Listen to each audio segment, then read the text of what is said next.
Hello and welcome, friends. Welcome to another episode where I review vintage fountain pens.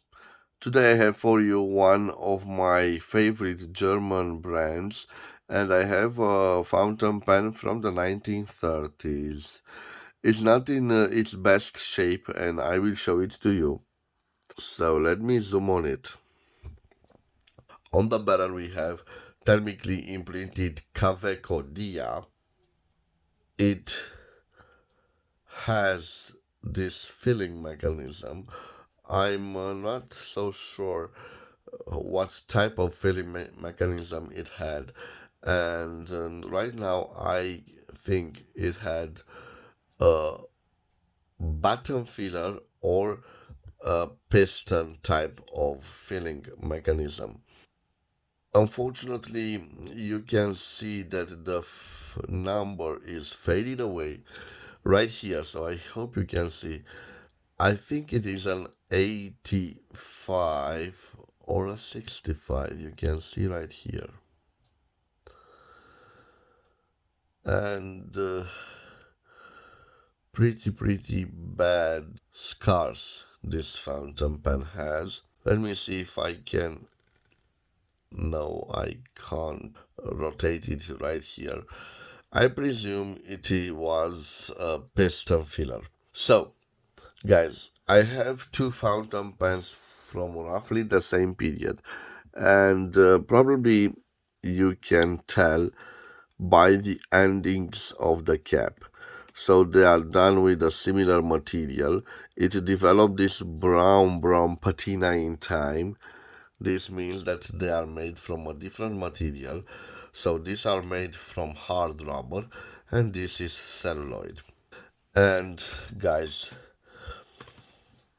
I have on the right side this Kaweco, and technically imprinted on the barrel we can see Kaweco original, and again 52. So this is a pen from the 1930s, which is a bottom filler. Quite a popular filling mechanism in the 1930s in Germany, although the Pelican piston filler was a favorite in the 1940s. In the 1930s, we can still find the button filling mechanism. So I will put this on the right side, and on the left side, I have another KAWECO Dia. You can see here KAWECO Dia, and the number of the model we have an 87A, and this time we have a piston filler. So, judging by the way the piston filler ends, I think that this was also a piston filler. It should be nice to put it aside the bottom filler, so I will show it to you. So definitely not a bottom filler, but a piston filler with a blind cap. Unfortunately, on my model, the blind cap is missing. So maybe I can find a spare part like this one to put on it. On the other hand, it works like it is. So it's a cap, like the name suggests, a blind cap or a fake cap. It has no, let's say, function, but to define the shape of the barrel, but it can also be used like this. So definitely it lacks that piston, and I don't know if the rest of the parts are in this barrel. So an incomplete fountain pen, but I didn't pay a lot of money for it. And why not? I said to myself, if I did okay with acquiring it, I think I paid around 15 euros or 18 American dollars for it. You can see the clip is not in its best shape, but we have KAWECO written on it and the logo. Interesting that on the top of the cap, the logo is missing. It is present on this one, so I think in time it peeled off because it definitely has some marks that it was there. So in comparison with the other one that has no marks, this certainly had a logo in some point during its existence. Pretty much the same two rings like the other fountain pens. And now for the reason that I bought it is this wonderful, wonderful nib. Let me start by showing you the ebonite feed, and when I return, I will show you the true beauty. A KAWECO 14 karat 585 gold nib. A wonderful, wonderful nib for a wonderful, wonderful pan. So, guys, before I will do the writing sample, I will leave it here on the screen. It's certainly a small fountain pen. I would say a lady size fountain pen.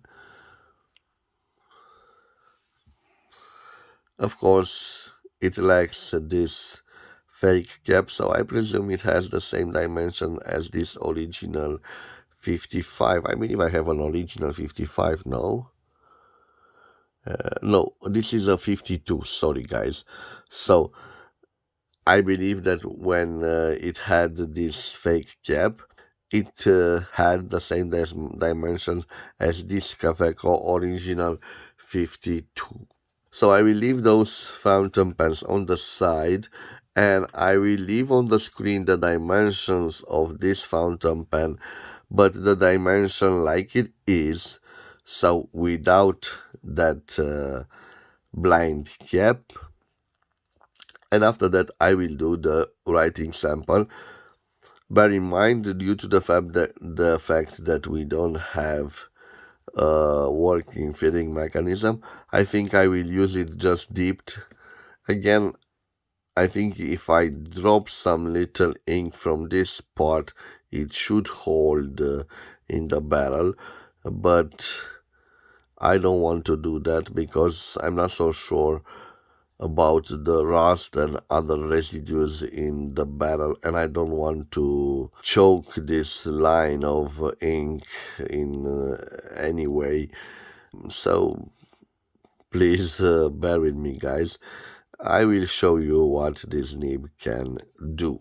Of course, without further delay, let's start our writing sample. Before I do the writing sample, let me change the angle of the camera, guys. So I've changed the angle of the camera because I wanted you to see better the writing sample. It is important that you can see some close-ups when the beautiful, beautiful German names from the 1930s, the 1940s, and the 1950s operate on the piece of paper. I think that I will take from my office this Faber-Castell turquoise ink. I think it will be quite nice just to dip this fountain pen in this ink and see how it writes. So I will put it right here. I will give it a little shake before I use it. Okay, nice and gently. Okay. Now guys, let me show you that you can post this fountain pen without problems. Or maybe you can't. No. The first time that this happens. Oh yes. You can, but well guys, now those marks seem evident. So let me show you. On this hard rubber part, and I know it's hard rubber because it has a different shade of color. This is celluloid and this is hard rubber. Now I know where these marks came from. So in time, if you want to post this fountain pen, if you see now it doesn't post, but if you gently turn it like this, now you have a perfectly posted pen. So this is the reason that we have those scratches on that part. Of course, it is a quite large fountain pen, and I prefer to use it uncapped. In time, you will see that it will develop some scratches, micro scratches, and why not? You should use it uncapped. So I will dip it in ink.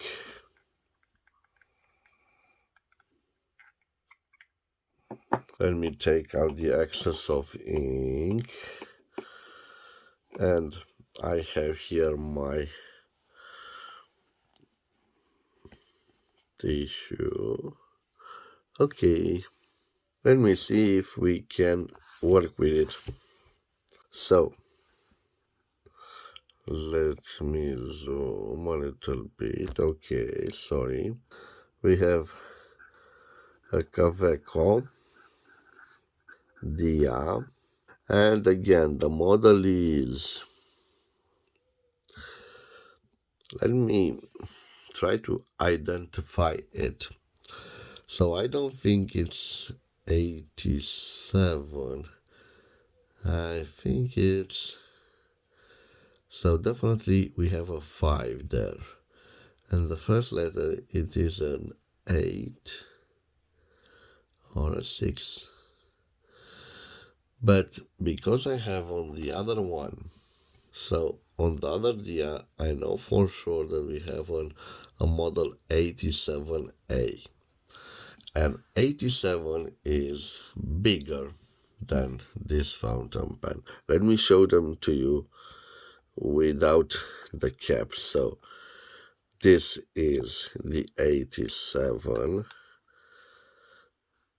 So definitely the other ones is simply shorter. So it should be an 86, an 85. Yes, it makes sense. So KAWECO Dia 85. Oh, it needs a little bit of ink. Okay, so KAWECO Dia 85, guys. This was made in Germany in the 1930s. Now for me to show you the beautiful, beautiful 14 karat 585 gold nib. Judging by the way it writes, I think it is an M for a medium nib. And now I want to show you something special, so maybe a real zoom should be appropriate. Let me see. I will change also the angle of the camera because I want you to see this nib in action. So I'm trying to flex it, not too much.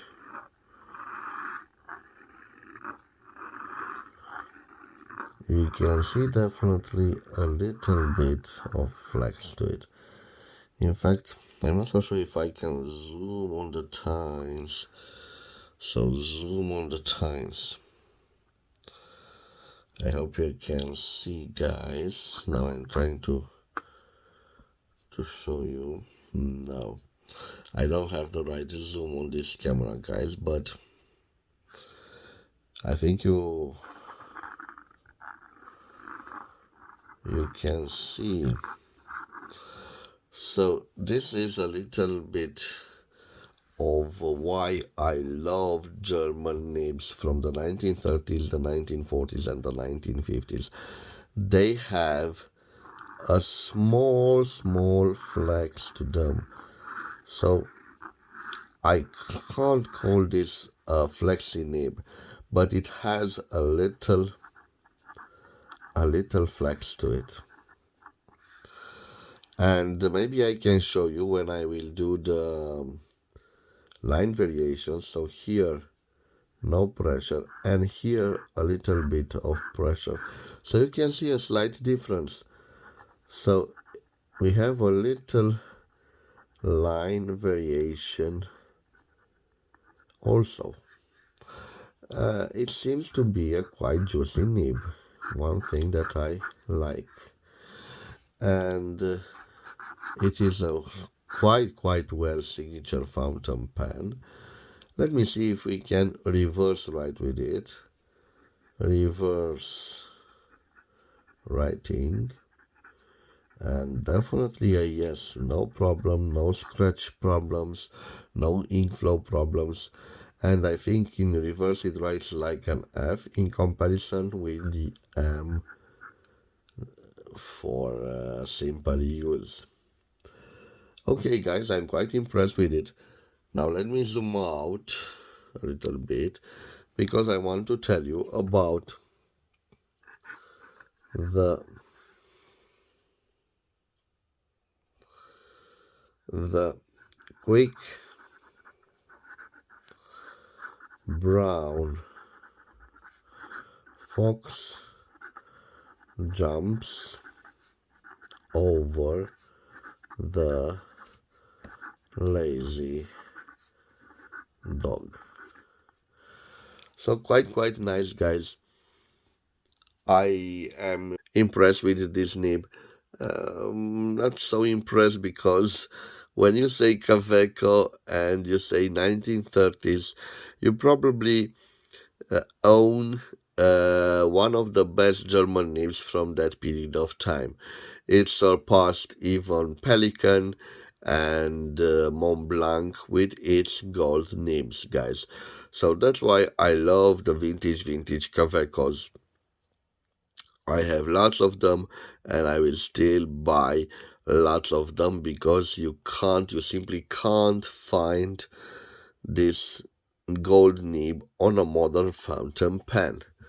I don't care how much money you have, you can't find this beautiful nib fitted on a modern fountain pen. This is one of the reasons that I love vintage fountain pens. Yes, they are not new. Yes, they use fragile materials. Yes, they have broken filling mechanisms, but boy oh boy, they have the best gold nibs out there. And you can thank me for this tip later, guys. What can I say? This was my review. I hope you've enjoyed it. If you've enjoyed this review, please subscribe to my channel to support my activity. Oh, I almost forgot. I want to wish you to have a nice day wherever you are, my friends. Please take care of yourself in these pandemic times. I will see you in the next episode. Till then, bye bye and God bless.